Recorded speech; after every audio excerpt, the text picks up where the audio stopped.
In this video, I'm going to show you how to enable SMS authentication on Binance. So once you're on your home screen, at the top left, click on the menu icon and then click on your profile. Right at the bottom of your profile, you're going to see some options here. Click on security. You're going to see some options listed here under two-factor authentication. Make sure to click the arrow down button to see all the options. And then you need to look for an option SMS or phone number. So click right here on phone number.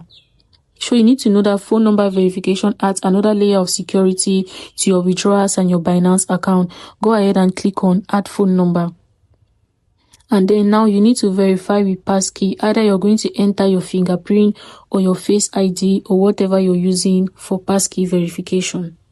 So once the passkey verification is done, you're going to be redirected to this page where you need to enter your phone number, and then a verification code is going to be sent to your number, which you're going to input right here and submit. That way you're going to be able to add SMS authentication to your Binance account to provide another layer of security.